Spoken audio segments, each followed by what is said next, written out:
Does the GH6 live up to its legacy, or does it fall short? That and more in this review of the Panasonic Lumix GH6.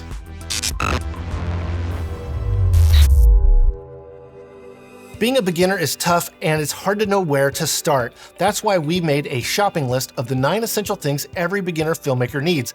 And it's easy to get. All you gotta do is click the link in the card there or in the description, and we'll send it right to your inbox. Now, with that said, let's get on with the show. We're gonna be covering a lot in this review, so hold on tight. I'm Chris from Videomaker, and in this review, we're gonna be talking about an introduction to the camera. Then we're gonna move on to its pros and cons, what we liked and what we didn't like. We're gonna move on to its image, talking about codecs, image stabilization, autofocus, and high frame rates. We're gonna move on to performance tests, talking about its dynamic range, its low light performance, rolling shutter, battery life, and if we had any overheating issues. Then we'll move on to ergonomics, its button location and selection, its menu, its media, and rigging out the GH6. We'll then talk about the marketplace, what other cameras you should consider that are in the price range and feature set of the GH6. And then we'll end with, should you buy this camera? Is the GH6 worth buying? The GH6 is a micro four thirds shooting up to 5.7K. It has a new dynamic range boost mode. It has an audio info button. It's like the Q button for audio. It gives you quick access to audio control. It has a fan for cooling and an angled touchscreen. All right, now let's talk about our pros and cons. I got my notes so I don't lose track. First thing first, 4K 60, 422 10-bit internal, unlimited recording. That's awesome. That means you're only going to be stopped by your battery or the size of your media. So that's pretty rad. It's got a new dynamic range boost, which we found to be helpful, and we'll talk more about those details in our performance tests. And then last, it's got 7.5 stops of 5-axis image stabilization. Now let's talk about our cons. The first one up is contrast-only autofocus.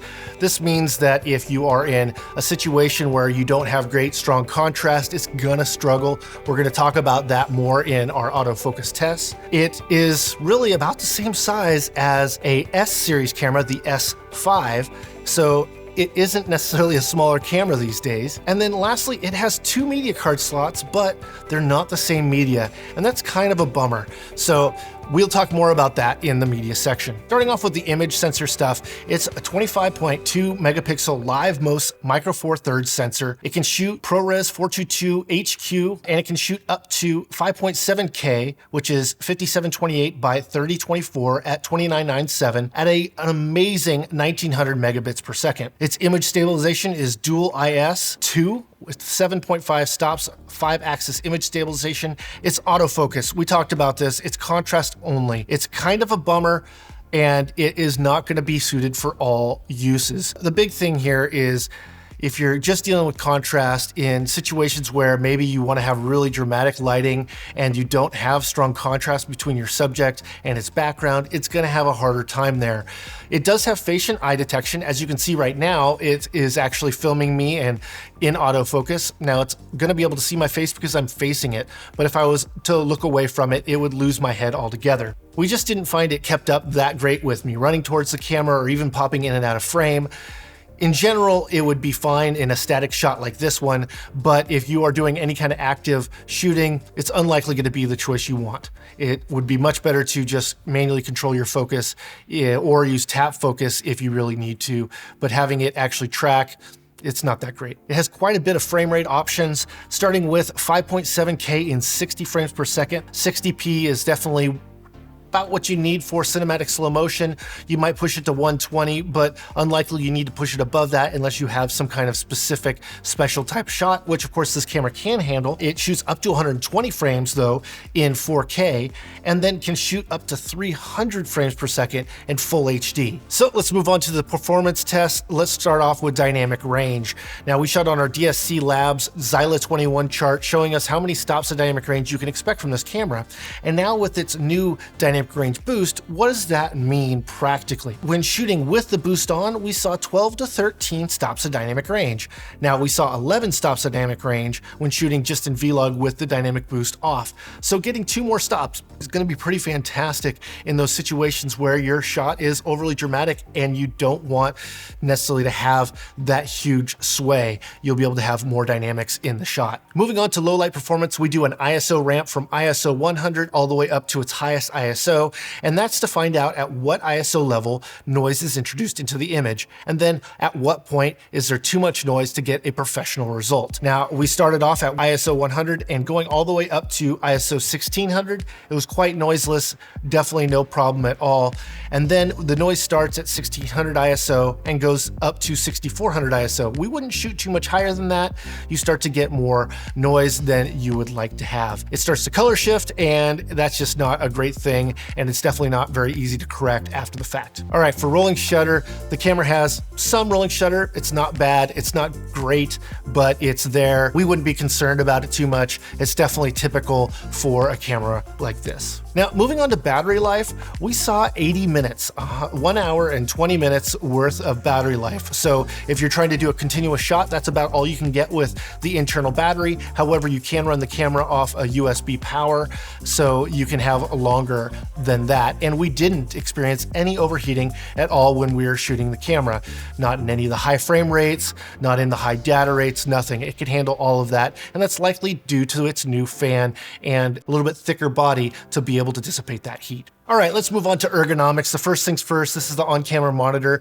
It flips out. You can do selfie shots with it. It's fully articulating, and it also has an angle tilt, so it tilts up. So when you flip out your screen, it can flip out and not interfere with your HDMI or your audio input cables. So you can use the fully articulating screen and not have to worry about knocking and bumping your cables. That can be an issue depending on if you're using an external monitor, external recorder, or so be it. Now moving on to the buttons, it has dedicated record button on the front and on the back, along with a tally light. It's definitely nice and easy to see. It gives you a button to press no matter what side of the camera you're on. Still, you can assign your trigger to start recording, but you have dedicated record buttons. And like we said earlier, it has a audio new button on the top that allows you to open up and see all your meters, adjust your input, change all of the audio settings really at just one click instead of having to go into menu, finding the audio section and making the change there. As always, the menu is not hard to deal with the Panasonic GH6, just like all the rest. In fact, we found setting up the autofocus not to be difficult. It just didn't perform as well as we'd like. But finding any feature in the menu, you're not going to scroll past it. We aren't really diving deep into menus. It's really intuitive to use and not anything to be concerned with. In fact, it's one of the best menus in the industry. All right, now on to its media. The camera has two card slots. One is a CF Express Type B. The other is a UHS-2 SD card slot. Now, we would have liked to see the same media in both card slots. It just makes managing all your media better, but CF Express Type B cards are not cheap yet, so maybe this is a help here for the shooter. But what you can't do is you can't capture all data rates onto the SD card. There are limitations. At a certain point, it just can't keep up. So the CF Express Type B is what you will need to do there. There is no record limit time on either card when you're recording if it allows you to. So you can fill up your card and that's when it'll stop, or when you run out of battery. So that's definitely a nice thing. And it has dual capture, which is kind of neat. It's got three different ways to do it. One, you can make it so it just records on one and then runs onto the other. Of course, that is if you're shooting at a data rate that the SD card can shoot at. Then it has another one where it'll actually record the same shot on both cards, but at the same quality. So again, if the SD card can capture it, it can go onto both. Or you can make it so that one holds video and one holds photos. So if you have a workflow that would benefit from that, maybe a hybrid shooter would really enjoy that. The GH series of cameras have had a filmmaking background going way back, and so we expected that we're going to want to maybe rig this camera out to be able to use it in more than just a mirrorless form factor. So we got a SmallRig cage, top grip, handle. We got rails, we got a follow focus, we got a matte box, and a external V-mount battery mount, and we found it to be super helpful. Now, we would probably choose just to shoot the cage with the handle and the grip. It's probably the most usable situation, and it's really around $230, $250, depending on which handle and grip you choose, and all the rest would really benefit someone that needs them, right? So if you're in a situation where matte box is necessary, or you want to be able to put square filters in, definitely a really great add-on, though it mounts via step-up rings on the outside thread of the front of your lens. Kind of not the best, but it is not horrible either because it's quite light. Overall, it was really nice to have the camera rigged out. It definitely makes it a lot more functional, and you can mount a lot of different things on it and use it in different ways a lot quicker. Now let's talk about the marketplace of the GH6. Right now, it is a very different marketplace than when the GH5, GH5S came out. And there is a lot more competition with larger sensor sizes that are offering very similar features than the GH6. So what we wanted to do is take a look at all of them, their top features and their price, so that you know what else is out there for you to choose from. First off is the Olympus OM1. It is $2,200. It has a 20 megapixel stacked BSI live MOS sensor. Its top resolution is DCI 4K 60p. Its top bit rate is 10 bit. Its top video frame rate is 240 in HD. Its autofocus system is called Cross Quad Pixel Phase Detection AF. It has a 1.62 million dot 3-inch swivel touchscreen LCD that can fully articulate, and it has dual UHS 2 SD cards. Next up is another Panasonic camera, but it has a much larger sensor. It is the Panasonic S5. It's $1,700. It has a 24.2 megapixel full frame CMOS sensor.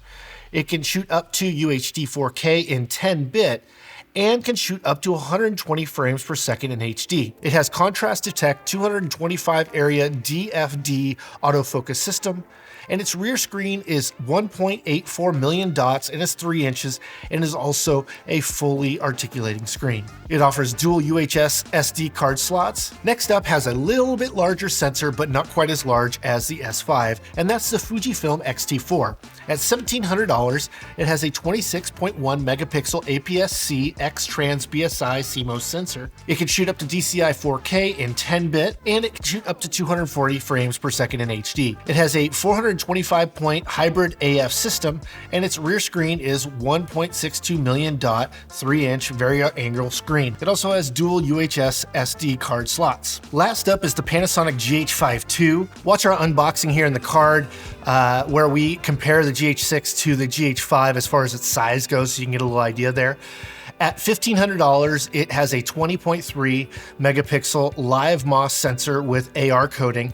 It can shoot up to DCI 4K, 10 bit, and can shoot up to 60 frames per second. Its autofocus system is a 225 area DFD AF, advanced subject detection, and its rear screen resolution and articulation are 3-inch, 1.84 million dot free angle touchscreen. It has dual UHS SD card slots. Before we get to the very end, if you are a beginner filmmaker and you'd like to get our shopping list of the 9 essential things that every filmmaker needs, you can get them right there or in the link in the description. It helps us out a lot. All right, so we know all of the options that we could buy, and we are looking at the GH6 to see if it's worthwhile buying. And it is a good camera. There's no lies in the marketing. It is what it says it is. So if you need the features that it has, or you can benefit from them, you should look into buying it. But if you are getting these extra features that are also offered on the GH5 II or the GH5S or the GH5, you're gonna find those are more inexpensive cameras. So you're gonna find that you're just going to get more bang for your buck using those cameras. But if you could use, things like the extra dynamic range boost or the extra cooling that the camera has, then yeah, those are great reasons to buy the camera. Now, if you are coming from having no camera at all, you're now looking at other cameras because you can choose which lens mount you want to marry. So which one you would like to buy lenses for. And at that level, really you have a lot more options because you actually have larger sensors, but realize that you're going to be tied into those lens systems unless you change your body. Did we like it? You betcha. Great camera. We always have been impressed by Panasonic's G-series cameras, and this one doesn't disappoint. Is it worth the money in the marketplace? Well, it really depends on your perspective and what you already have. If you're Micro Four Thirds, it's a good upgrade, unless you're in a GH5 already. For everyone else, it's getting more expensive for a smaller sensor, and you have to find out for yourself if the features that this offers exclusively are really worth it for you. I've been Chris from Videomaker, and until next time, keep doing the hard work that you do. Bye-bye.